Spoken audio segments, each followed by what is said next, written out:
Hello and welcome to Men and Anti-Feminism. My name is Nicholas Richardson, and I will be discussing with you a brief history of men's opposition to women's rights.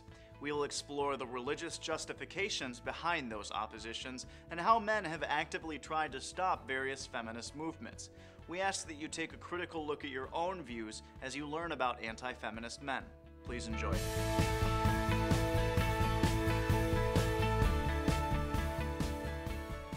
We hear the word feminism used all the time, whether it's in the media, on the internet, or thrown into conversation. But do you know what that word actually means? Feminism is defined as the advocacy of women's rights on the grounds of political, social, and economic equality to men. It is widely accepted that there are three feminist movements within the American feminist movement. The first wave started in 1848 with the Seneca Falls Convention. This focused primarily on gaining the right to vote for women and general suffrage for all. They obtained this goal in 1920 with the ratification of the 19th Amendment. The second wave of feminism started in the early 1960s. During this time, Betty Friedan wrote The Feminine Mystique.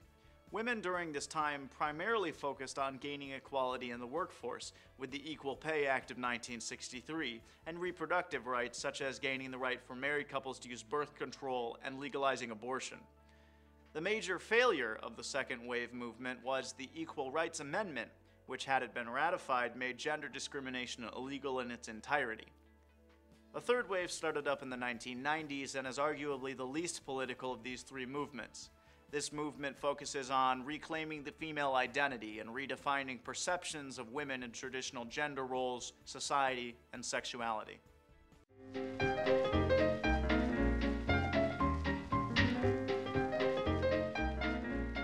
Anti-feminism is a fractured and seldom studied movement. Because of the varying ideologies within the movement and a large amount of opposition the movement has sustained, it's hard to understand concisely what the movement is about. Generally, though, anti-feminism is an opposition to the feminist movement, either in part or in whole. Sociologist Michael Flood says that anti-feminism denies one or all of the general principles of feminism, including that social arrangements among men and women are not naturally or divinely determined. Society generally favors men in relationships between both sexes, and that there are ways to collectively make society more equal. More specifically, anti-feminists are men that oppose women entering public spheres that have traditionally been dominated by men, including political office, voting, the workforce, and the head of household. Men who believe in the anti-feminist ideologies see feminism as the cause for the destruction of the traditional family structure and the devaluation of traditional and religious morals. On the converse, some men oppose feminism because it is not inclusive of men's rights and seeks to place women in an elevated position above men. We are now going to look at the arguments against feminism through the women's suffrage movement at the start of the 20th century, the Equal Rights Act in 1970, and the religious and social arguments against feminism.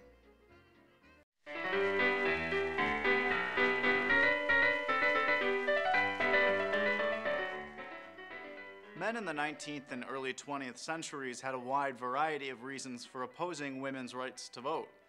There was the misconception that women, by and large, did not want the right to vote or did not care about it. Some men felt that if women were running their households perfectly, they would not have time to engage in politics and that it was a man's job to represent the household. The majority of women who would have been eligible to vote would be married, and some men felt that this would double a man's vote or go against it. Doubling the vote in the household would have been redundant, and a woman going against her husband's vote would have been improper. Men also feared that voting women would outnumber voting men in some states.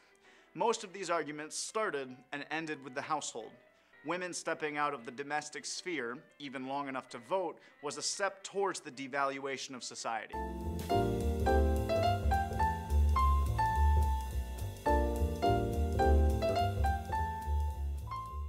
Over 60% of men were in support of the Equal Rights Amendment by the mid-70s, but there was still a strong opposition to it.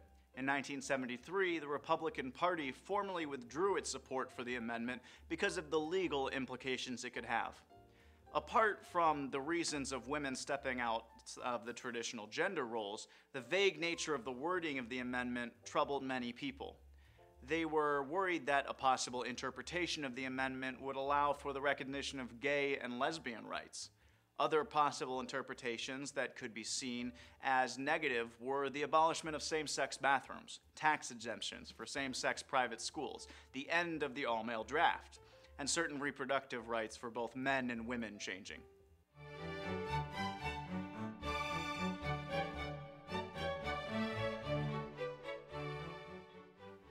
Many of the reasons anti-feminists use to justify their stance on women's rights, especially here in America, are passages from the Bible.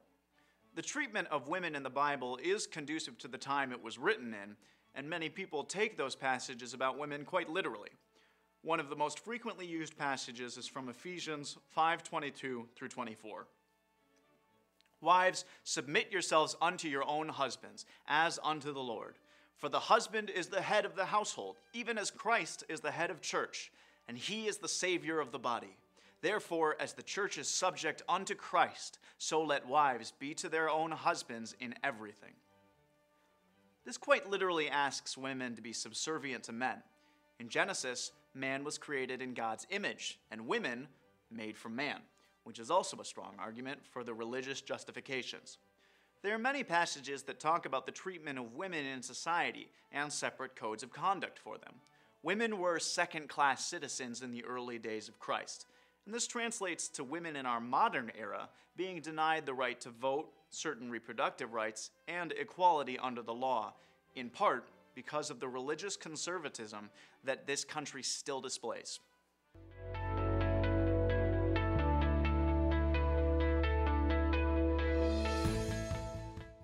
As of today, some men believe that despite there being no Equal Rights Act, we have solved the problem of female oppression to the point where men are more institutionally oppressed.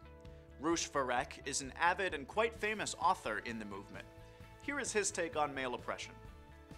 We've arrived at the point where men are so consistently oppressed from birth to adulthood that any notion of female oppression can immediately be laughed at on its face.